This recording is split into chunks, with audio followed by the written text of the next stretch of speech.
ఖమ్మం జిల్లాలో యూరియా కష్టాలు రోజురోజుకు రెట్టింపవుతున్నాయి. నిన్న డిప్యూటీ సీఎం బట్టి విక్రమార్క నియోజకవర్గంలో యూరియా కోసం రైతులు చెప్పులు క్యూ లైన్లో పెట్టగా ఇవాళ సత్తుపల్లి నియోజకవర్గం తల్లాడ సొసైటీలో రైతులు ఆందోళనకు దిగారు. సకాలంలో యూరియా సరఫరా చేయకుండా రైతులను ఇబ్బందులు పెడుతున్నారంటూ నిరసన చేపట్టారు. సొసైటీ ప్రాంగణంలో సగం యూరియా బస్తాలను అన్లోడ్ చేసి బయటకు వెళ్తున్న లారీని అడ్డగించారు. తమ సొసైటీకి కేటాయించిన యూరియా బస్తాలను మరో చోటికి తరలిస్తున్నారని రైతులు ఆగ్రహం వ్యక్తం చేశారు. వారం రోజులుగా యూరియా కోసం సొసైటీ చుట్టూ తిరిగి అవస్థలు పడుతున్నామని రైతులు వాపోతున్నారు. అధికారులు వెంటనే రైతులకు యూరియా అందించాలని డిమాండ్ చేశారు.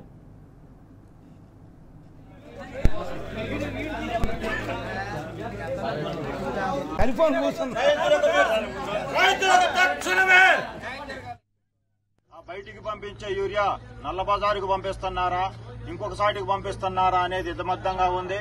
ఇక్కడ కేవలం 200 యూరియా కట్టలు దింపుకుంటే రైతులు 400 మంది రైతులు యూరియా కట్టల కోసం వచ్చారు. గత వారం నుంచి ఇక్కడ ఈ సొసైటీలో యూరియా తెప్పించడం లేదు. వేరే సొసైటీలో చిన్న సొసైటీలో లారీలు యూరియా తెప్పించి రైతులకు అందిస్తున్నారు.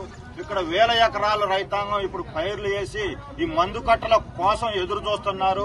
యూరియా లేనిదే అక్కడ పైరు ఎదుగుదల లోపిస్తుంది. ఇప్పుడు అత్యవసర ఖమ్మం జిల్లాలో యూరియా కష్టాలు రోజురోజుకు రెట్టింపవుతున్నాయి. నిన్న డిప్యూటీ సీఎం బట్టి విక్రమార్క నియోజకవర్గంలో యూరియా కోసం రైతులు చెప్పులు క్యూ లైన్లో పెట్టగా ఇవాళ సత్తుపల్లి నియోజకవర్గం తల్లాడ సొసైటీలో రైతులు ఆందోళనకు దిగారు. ఇదే అంశానికి సంబంధించి పూర్తి అప్డేట్స్ మా ప్రతినిధి సాంబా అందజేస్తారు. సాంబా, యూరియా కొరత ఎందుకు వచ్చింది? అక్కడ రైతుల నిరసనకు కారణాలేంటి? రైతులు ఏమని చెప్తున్నారు? కుమార్, కాంగ్రెస్ ప్రభుత్వం చెప్తున్నటువంటి మాటలు బోగస్ అని మరొకసారి అర్థమయ్యేటువంటి ఘటన తల్లాడ మండల కేంద్రంలో ఉన్నటువంటి వ్యవసాయ సొసైటీ కార్యాలయం ఎదుట నిరూపణైంది.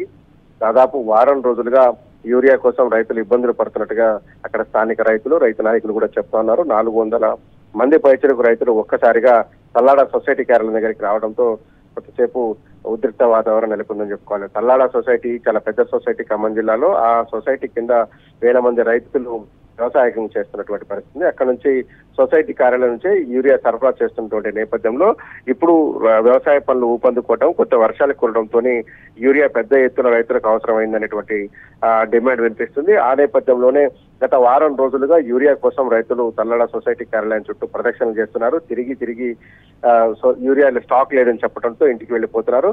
ఈ రోజు తెల్లవారుజామున ఒక లారీ యూరియా వచ్చిందని తెలుసుకున్నటువంటి రైతులు 400 నుంచి దాదాపు 500 మంది రైతులు ఒక్కసారిగా తల్లాడ సొసైటీ కార్యాలయానికి చేరుకొని తెల్లవారుజాము నుంచే 6 గంటలు 7 గంటల నుంచే వచ్చే క్యూ లైన్ లో నుంచున్నటువంటి పరిస్థితి ఉన్నది. ఇంతమంది రైతులు తరలి వచ్చినప్పటికీ కూడా సొసైటీ నుంచి వచ్చినటువంటి ఒక లోడులో దాదాపు 400 నుంచి 440 బస్తాల దాకా యూరియా ఉన్నట్టుగా అధికారులు చెప్తున్నారు. ఇందులో సగం బస్తాలను మాత్రమే ఇక్కడ దింపి మిగిలిన సగం బస్తాలను వేరే సొసైటీకి తరలించేటువంటి ప్రయత్నం చేయడంతో రైతులు అడ్డుకొని నిరసనకు దిగారు. తక్షణమే యూరియా సరఫరా చేయాలని డిమాండ్ చేస్తున్నారు. నిన్న మొన్న ఇటు చింతకాని మండలంలో జరిగినటువంటి సంఘటన చూసాం. డిప్యూటీ సీఎం బట్టి విక్రమార్క ఇలాకాలో చెప్పులను క్యూ లైన్ లో పెట్టి యూరియా కోసం ఎదురు చూసినటువంటి పరిస్థితి ఉన్నాయి. ఇవాళ తల్లాడ మండలంలో ఏకంగా దాదాపు 300-400 మంది రైతులు యూరియా లారీని అడ్డుకొని మా యూరియా మాకే ఇవ్వాలి, ఇక్కడ ఇబ్బంది పడుతున్నామంటూ చెప్పడంతో పెద్ద ఎత్తున నిరసన తెలిపారు. తక్షణమే ప్రభుత్వం యూరియా సరఫరా చేయాలని డిమాండ్ చేస్తున్నారు.